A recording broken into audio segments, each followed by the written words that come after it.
Assalamualaikum warahmatullahi wabarakatuh. Selamat pagi, pagi. Anak-anakku yang soleh dan soleha, di pagi hari ini Ibu akan menyampaikan video yang kedua di materi Teorema Pitagoras, di mana materi kita hari ini adalah Teorema Pitagoras yang dipakai untuk segitiga serta triple Pitagoras ya.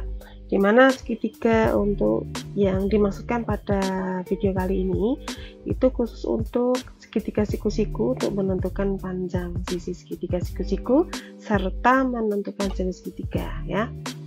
Nah, dalam kehidupan sehari-hari untuk kamu lihat ini ya, ada atap rumah yang berbentuk segitiga siku-siku. Ini sangat terlihat bentuknya segitiga siku-siku untuk atap rumah yang terbuat dari kayu. Kemudian ini juga rumah yang berbentuk unik ya, ini juga bentuk segitiga siku-siku di kaca-kacanya. Kemudian ini adalah sekolah kita ya, ini bentuknya segitiga siku-siku walaupun tidak sempurna, memang hanya di anak tangganya saja ya. Ini untuk kemiringannya dibantu dengan segitiga siku-siku, dan yang pasti ini pasti berbentuk segitiga siku-siku, sangat terlihat ya.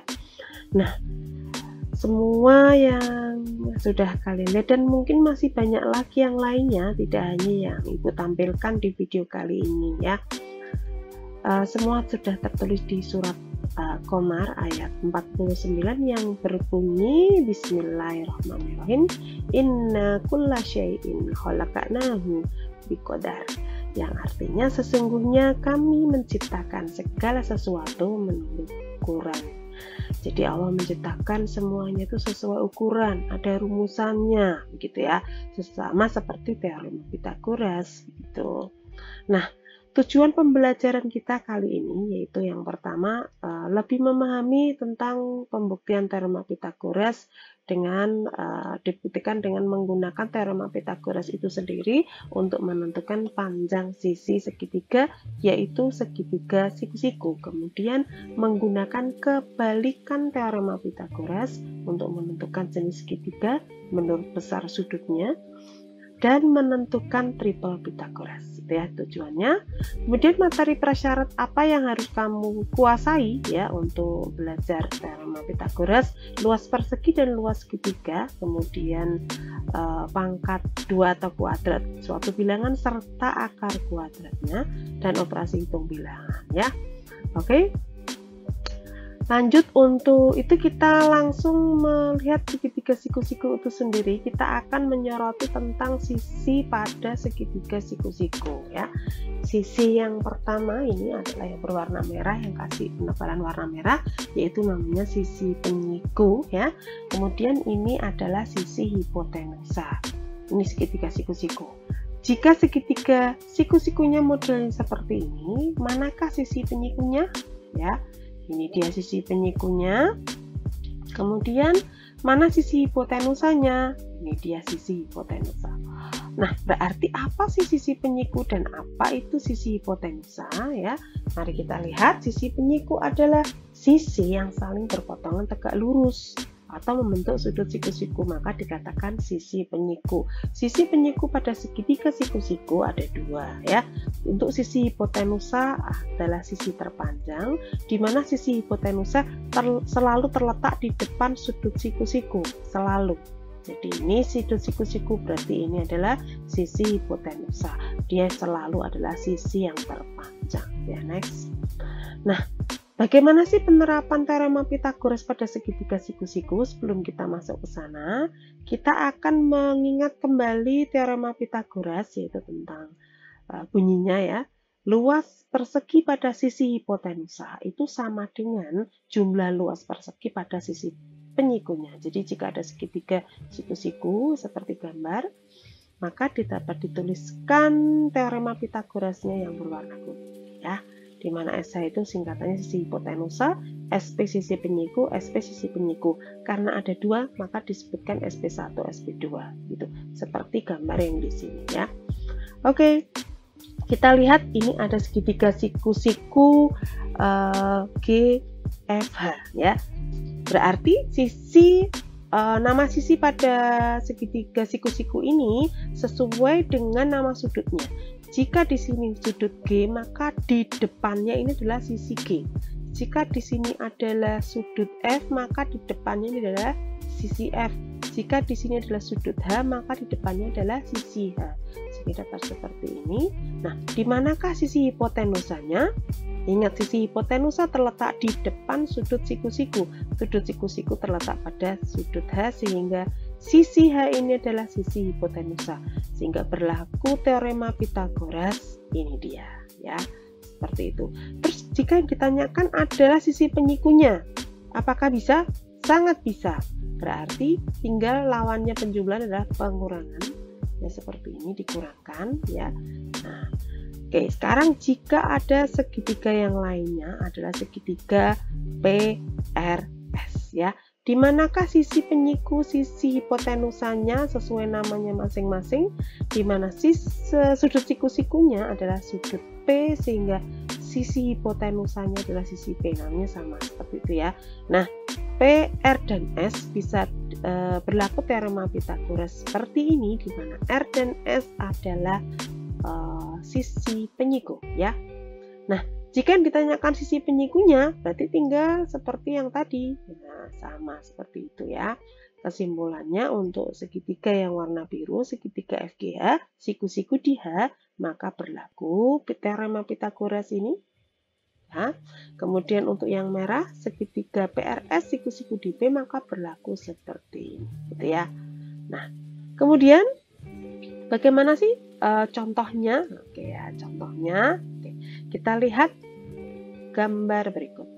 Di sini ada dua segitiga siku-siku, ya, misalnya siku-siku KLN dan LMN, di mana yang ditanyakan panjang LN dan panjang KN, gitu. Nah, terus bagaimana cara mencarinya?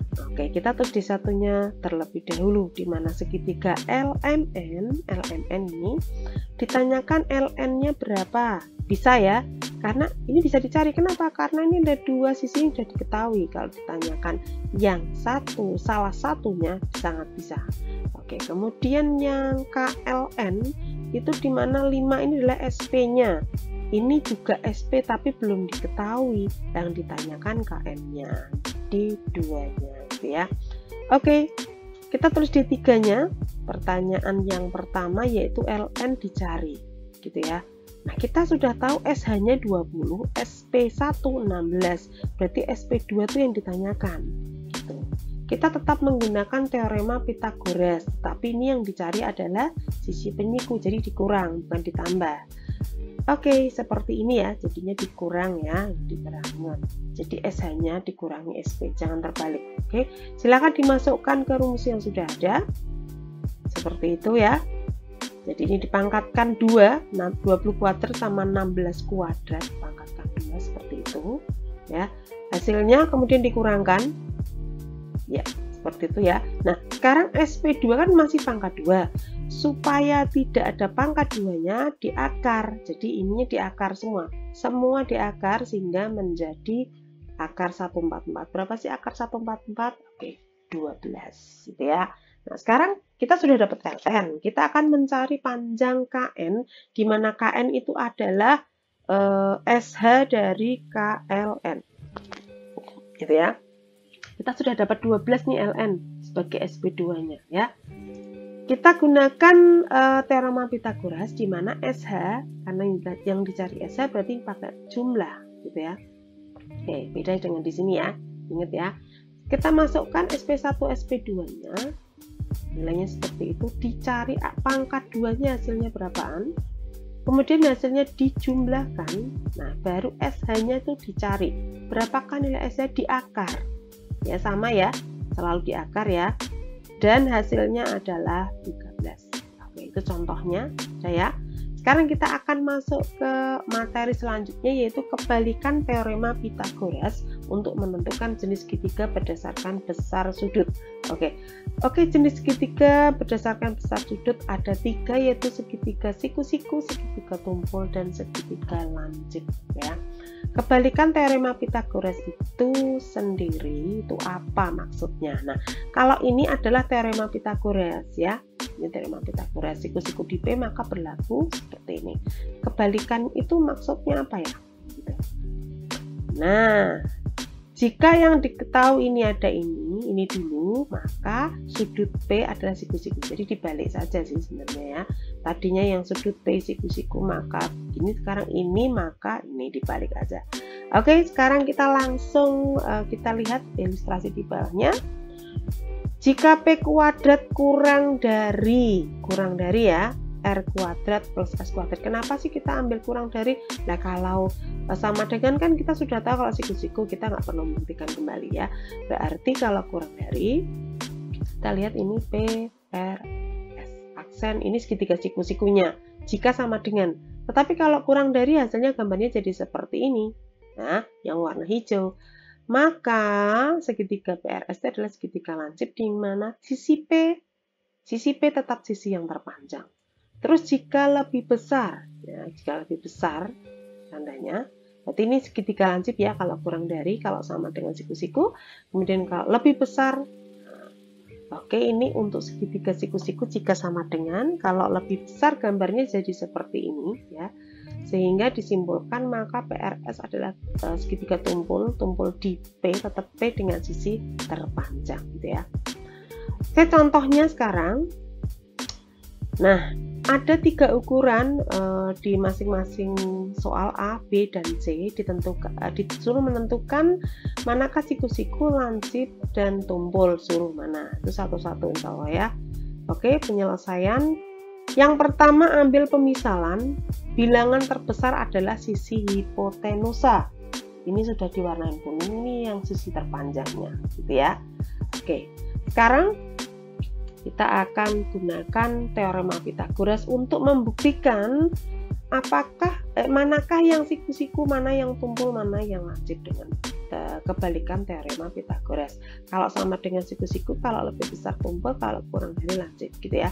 Nah, sekarang kita akan yang A, B, dan C nanti ini bersamaan ya, muncul bersamaan. Oke, ini yang bersamaan ya. Oke, masih sama seperti itu. Tanda sama dengannya dihilangkan karena kita akan mengisi nanti lebih tepat yang mana, pakai sama dengan atau enggak. Jadi SH-nya dimasukkan seperti itu. Begitu juga yang ini sama dimasukkan ini ya. Kemudian ini juga sama dimasukkan. Ingat SH-nya yang 13 ini. Nah, terus diselesaikan, dipangkatkan 2 semuanya ya. Dipangkatkan 2 semuanya, ruas kiri maupun ruas kanan dipangkatkan 2 semua. Kemudian ruas kanan ini karena masih ada tanda jumlah, silakan dijumlahkan terlebih dahulu ya, dijumlahkan sehingga kalian langsung bisa tahu mana sih tanda yang lebih tepat. Ini yang pertama adalah lebih besar, yang kedua sama dengan, yang ketiga kurang dari. Sehingga kesimpulannya yang pertama adalah tumpul, yang kedua siku-siku, yang ketiga adalah lancip. Gitu ya. Next untuk triple Pythagoras. Ya, ini langsung contoh ya, pembuktian triple Pythagoras, langsung contoh saja. Buktikan yang merupakan triple Pythagoras. Ada 2 contoh di sini. Tahapannya mirip dengan menentukan segitiga tadi, mirip-mirip. Tahapan pertama, ambil bilangan terbesar itu dimisalkan sebagai sisi hipotenusa. Pada 3 bilangan di sini, 17 ini yang terpanjang sehingga dia sebagai SH. Kalau yang di sini 13 yang terpanjang adalah sebagai SH, gitu ya. Kemudian otomatis yang tidak sebagai SH adalah sebagai SP, gitu ya, otomatis ya. Gunakan teorema Pythagoras untuk membuktikannya. Gunakan sama ya dengan yang tadi, sama juga dengan cara dikasih tanda titik-titik. Ini angkanya dimasukkan semuanya, tapi titik-titik aja ya. Ini pun sama. Nanti ya, ini dilanjutkan ya, dilanjutkan. Oke, nah sama ya caranya ya. Nah, ruas kanan masih ada tanda sama dengan tanda plusnya, masih ada tanda plusnya sama ya. Disederhanakan lagi. Oke, berarti kita lihat tandanya. Oke. Nah, sudah terlihat. Jika tanda yang digunakan adalah sama dengan, maka yang merupakan triple Pythagoras itulah yang tanda sama dengan. Jadi kesimpulannya ini bukan triple Pythagoras. Kalau yang sebelah sini adalah triple Pythagoras karena ada tanda sama dengan, gitu ya.